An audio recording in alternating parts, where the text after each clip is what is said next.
வாழ்க வையகம், வாழ்க வையகம், வாழ்க வளமுடன். நாம் இப்போ எதை பற்றி பேச போகிறோம்னா, ஒரு நல்ல கணவன் மனைவி எப்படி இருந்தால் அந்த குடும்பம் நல்லா சந்தோஷமாகவும் நிம்மதியாகவும் இருக்குங்கிறத நம்ம வேதாத்ரி மகரிஷி அவங்க சொல்லியிருக்காங்க. அதோட என்னோட சில கருத்துக்களையும் சேர்த்து நான் சொல்கிறேன். நிச்சயமாக இது போல் கணவன் மனைவியும் புரிஞ்சு நடந்தால் உங்கள் குடும்பம் மிகவும் சந்தோஷமாக இருக்கும். காதல் திருமணமோ இல்லை பெற்றவங்க பார்த்து வச்ச திருமணமோ எதாக இருந்தாலும் சரி, இது மனிதர்களால் உருவாக்கி வச்ச பந்தம் இல்லைங்க, இறைவனால் உருவாக்கின பந்தம். இன்னாருக்கின்னார் என்று எழுதி வைத்தானே தேவன் நன்று அப்படின்னு ஒரு பாட்டு இருக்குது. அதுபோல் நாம் செய்த புண்ணியத்தாலோ இல்லை நம்ம முன்னோர்கள் செய்த புண்ணியத்தாலோ இறைவனே இவரோடு தான் இவர்னு இணைச்சி வச்சிருக்காரு. அதை நம்மளோட பெற்றவங்க அதை நிறைவேற்றுறாங்க. ஆனால் நாம் என்ன நினைப்போம் தெரியுமா? அன்றைக்கே என்னை டாக்டர் மாப்பிள்ளை கேட்டாங்க, வக்கீல் மாப்பிள்ளை கேட்டாங்க, ஏன் கிறகம் நான் இங்கே மாட்டிக்கிட்டேன்னு முடிஞ்சு போன விஷயத்தை பற்றியே பேசி கவலைப்பட்டுக்கிட்டு இருக்கிற வாழ்க்கையை எப்படி சந்தோஷமாக வாழலாம்னு யோசிக்கிறத மறந்துடுறோம். ஆனால் நம்ம வாழ்க்கை இவரோடு தான் ஆயிப்போச்சு அப்படின்னா அதை எப்படி நல்லபடியாக வாழலான்னு சொல்லிட்டு புத்திசாலித்தனமாக நாம் யோசித்தோம்னா நம்ம வாழ்க்கை ரொம்ப சந்தோஷமாக இருக்கும். நாம் இருக்கிற இந்த உலகத்தில் அடுத்த நொடி என்ன நடக்கும்னு சொல்ல முடியாது. பொன்மொழி ஒன்று சொல்லுவாங்க, நேற்று என்பது உடைந்த பானை, நாளை என்பது மதில் மேல் பூனை, இன்று என்பது மட்டும்தான் நம் கையில் வீணைன்னு. அப்படின்னா என்னன்னா, நேற்றுங்கிறது முடிஞ்சு போச்சு, அது போனது தான், திரும்ப வராது. நாளைக்கு என்ன நடக்கும்னு யாருக்கும் தெரியாது. இன்னைக்கு மட்டும்தான் உன் கையில் இருக்கிற வீணை, அதை மீட்டினா நல்ல இனிமையான இசை வரும். அதுபோல் இன்னைக்கு இருக்கிற வாழ்க்கையில் நீயும் சந்தோஷமாக இரு, உன்னை சுற்றி இருக்கிறவங்களையும் சந்தோஷமாக வச்சுருக்கணும். காதல் திருமணம்னாலும் சரி, வீட்டில் பெரியவங்க பார்த்து வச்ச திருமணமானாலும் சரி, கல்யாணத்துக்கு முன்னாடி கணவன் வீடு வேறு மாதிரி தெரியும், கல்யாணத்துக்கு அப்புறமா வேறு மாதிரி தெரியும். ஏன்னா கல்யாணத்துக்கு முன்னாடி நீங்கள் அந்த வீட்டுக்கு ரொம்ப போயிருக்க மாட்டீங்க, அப்படியே போனாலும் கொஞ்ச நேரம் தான் இருப்பீங்க. ஏன் சில பேர் கல்யாணத்துக்கு பிறகு தான் மாமியார் வீட்டுக்கே போவாங்க, அது வரைக்கும் ஃபோனில் தான் பேசிக்குவாங்க. அதனால் அந்த கொஞ்ச நேரத்தில் நீங்கள் அவங்களையோ அல்ல அவங்க உங்களையோ புரிஞ்சுக்கிறது ரொம்ப குறைவு தான். அதனால் அந்த வீட்டு பழக்க வழக்கத்தை பற்றி உங்களுக்கு ரொம்ப தெரியாது. நீங்கள் பிறந்து வளர்ந்த சூழ்நிலை வேறு மாதிரி இருக்கும், உங்கள் கணவர் வீட்டு சூழ்நிலை வேறு மாதிரி இருக்கும். அங்கே இருக்கிறவங்கள பற்றி தெரிஞ்சு அவங்களோட சூழ்நிலைக்கு ஏற்ற மாதிரி மாற கொஞ்ச நாள் ஆகும் தான். ஒன்று மட்டும் புரிஞ்சுக்கங்க, அவங்களும் நல்ல மனுஷங்க தான், என்ன கொஞ்ச நாள் ஆகும் அவ்வளோதான். நீங்கள் அவங்கள உங்கள் அப்பா அம்மாவாக நினச்சிக்கங்க. அதே மாதிரி கணவரும் மனைவியோட அப்பா அம்மாவை தன்னோட அப்பா அம்மாவாக நினச்சிக்கணும். பொதுவாக ரெண்டு பேருமே இரண்டு வீட்டாரையும் மதிக்கணும், அன்பாக நடக்கணும். அப்போ தான் கணவருக்கு மனைவி மீதோ மனைவிக்கு கணவர் மீதோ ஒரு நல்ல அபிப்பிராயம் வரும். அதே மாதிரி புகுந்த வீட்டுக்கு போகிற பெண்ணும் இனிமே இதுதான் நம் வீடு, இங்கே இருக்கிறவங்கள நாம் சந்தோஷமாக நல்லபடியாக பார்த்துக்கணும், அந்த வீட்டை ரொம்ப அக்கறையாக பொறுப்பாக பார்த்துக்கணும், சின்ன விஷயத்துக்கெல்லாம் கோவப்படாமல் நல்லா யோசித்து நல்ல முடிவாக எடுக்கணும். கணவர் என்ன சம்பாதிக்கிறாரோ இல்லை ரெண்டு பேரும் சம்பாதிச்சாலும் சரி, வரவுக்கேற்ற செலவு செய்யணும். ஏதாவது வாங்கினாலும் சரி, இல்லை ஏதாச்சும் வீட்டில் விசேஷம்னாலும் சரி, வீட்டில் இருக்கிற எல்லாரும் ஒன்றா உட்காந்து பேசி முடிவு செய்யணும். எப்படியெல்லாம் செலவை குறைச்சி வருங்காலத்துக்காக சேர்த்து வைக்கணும்னு யோசித்து செய்யணும். அதை விட்டுட்டு நீ என்ன சொல்கிறது நான் என்ன கேட்குறதுன்னு ஆளுக்கு இஷ்டத்துக்கு தேவையே இல்லாமல் வீண் செலவு செஞ்சால் அது ரொம்ப தப்பு. நிறைய பேர் என்ன செய்வாங்கன்னா, தங்கிட்ட ஒன்றும் இல்லைனாலும் ஊர் உலகத்துக்காகவும் நான் யார் தெரியுமான்னு சொந்த பந்தங்கள் கிட்ட காட்டுறதுக்காகவும் கடன் வாங்கியாவது செலவு செய்துட்டு பின்னாடி வட்டிக்கு மேலே வட்டி கட்டி கையில் இருக்கிற சொத்து பத்து எல்லாம் போய் நிறைய பேர் ரொம்ப கஷ்டப்பட்டு அப்புறம் கணவன் மனைவி பிரிகிற சூழ்நிலைக்கு போயிடுறாங்க.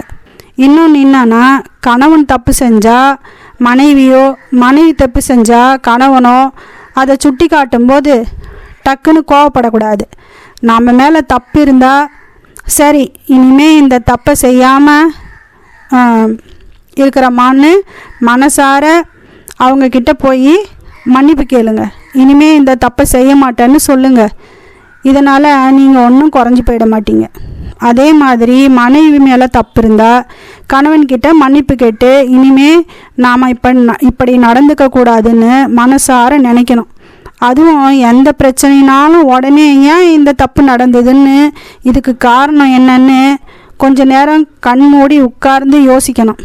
அதை விட்டுட்டு நான் செய்கிறது தான் சரி அப்படின்னு சொல்லிட்டு பிடிவாதம் பிடிச்சிக்கிட்டு 2 பேரும் பேசாமல் சில பேர் 1 மாதம் 2 மாதம் கூட பேச மாட்டாங்க.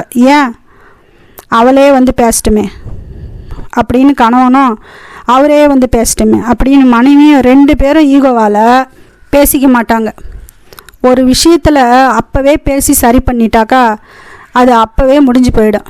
இல்லாட்டா திரும்ப திரும்ப அதையே யோசித்து 2 பேரும் கவலையாக இருந்துட்டு உடம்பையும் மனசையும் கெடுத்துக்கிட்டு எதுக்குங்க இந்த வரட்டு கௌரவம் சொல்லுங்கள்? இதில் பிள்ளைங்க இருந்தால் அவங்க வேற பாதிக்கப்படுவாங்க. உங்களை பார்த்து வளர்கிற பிள்ளைங்க நாளைக்கு எப்படி இருப்பாங்க யோசிங்க. அவங்களும் ஒழுங்காக படிக்க முடியாமல் அவங்க வாழ்க்கையும் வீணாக போயிடும். தினமும் கணவனும் மனைவியும் ஒரு 10 நிமிஷமாவது மனசு விட்டு பேசுங்க. குறிப்பாக கணவர்கள். எந்த ஒரு பெண்ணும் கணவன்கிட்ட இருந்து அன்பாக 4 வார்த்தை பேச மாட்டாரா அப்படின்னு தான் எதிர்பார்ப்பாங்க. ஆனால் நீங்கள் தனியாக பேசும்போது உங்களை பற்றி மட்டும் பேசுங்க. மற்ற உறவுக்காரவங்களை பற்றி எதுவும் பேசாதீங்க. ஏன்னா எப்போவுமே உறவுக்காரவங்களை பற்றி பேசினா அது பிரச்சனையில் தான் போய் முடியும். எல்லா ஆண்களும் கல்யாணத்துக்கு முன்னாடி நல்லா பேசுவாங்க. கல்யாணமான புதுசில் ஒரு 6 மாதம் 1 வருஷம் நல்லா பேசுவாங்க. அதுக்கப்புறம் மனைவி கிட்ட பேச என்ன கஷ்டமாக இருக்குன்னு தெரியல அவங்களுக்கு. இளம் வயசில் பொண்டாட்டி மேலே அன்பாக இருக்கிறது பெரிய விஷயம் இல்லைங்க. வயசான பிறகும் பொண்டாட்டி மேலே அன்பாக இருக்கணுங்க, அதுதான் முக்கியம். கணவன்கிட்ட ஒரு நல்ல மனைவி என்ன எதிர்பார்ப்பாள்னு தெரியுமா? எப்போதும் என் கணவர் என் மேலே அன்பாக பாசமாக இருக்கணும்னு தான் எதிர்பார்ப்பாங்க. மனைவியோட பிறந்த நாள் வருதா, அப்போது அதை வந்து ஞாபகம் வச்சுக்கிட்டு பெருசாக ஒன்றும் பெரிய பெரிய பொருளெல்லாம் வாங்கி கொடுத்தா தான் பாசம்னு இல்லைங்க. ஒரே ஒரு முழம் பூ வாங்கி கொடுங்க, பிறந்தநாள் வாழ்த்து சொல்லுங்கள், போதும். அவங்க ரொம்ப சந்தோஷப்படுவாங்க. சாப்பிடும்போது சாப்பாடு நல்லா இருந்தால் நல்லா இருக்குன்னு ஒரு வார்த்தை சொல்லுங்கள். அவங்க வந்து ஏதாச்சும் புது சேலை கட்டியிருந்தா இந்த கலர் சேலை உனக்கு ரொம்ப நல்லா இருக்குன்னு சொல்லுங்கள். இந்த மாதிரி சின்ன சின்ன விஷயத்தை தாங்க மனைவிகள் எதிர்பார்ப்பாங்க. அதை நினச்சி அவங்க அப்பப்போ சந்தோஷப்பட்டுக்குவாங்க. வாழ்க்கையில் வேறு என்ன இருக்குங்க சொல்லுங்கள்? ஒருத்தர் சந்தோஷமாக வாழ காசு பணம் மட்டும் போதாதுங்க. அதையும் தாண்டி நிறைய சின்ன சின்ன விஷயம் இருக்குங்க. அதை விட்டுட்டு எப்படா ஏதாச்சும் காரணம் கிடைக்கும், ஒருத்தரை பற்றி ஒருத்தர் குறை சொல்லலான்னு சந்தர்ப்பம் எதிர்பார்க்காதீங்க. அப்படி ஏதாவது தப்பு இருந்தாலும் அவங்களுக்கு செஞ்ச ஏதாவது ஒரு நல்ல விஷயம் இருக்கும் இல்லையா? அவங்க தப்பு மட்டுமே செஞ்சுருக்க மாட்டாங்க, நல்ல விஷயமும் செஞ்சுருப்பாங்க இல்லையா? அதை நினச்சி பாருங்கள், உங்கள் கோபம் எல்லாம் பறந்து போயிடும். இப்படி ஒருவருக்கு ஒருவர் விட்டு கொடுத்தாக்கா அந்த குடும்பம் மிகவும் சந்தோஷமாகவும் நிம்மதியாகவும் இருக்குங்க.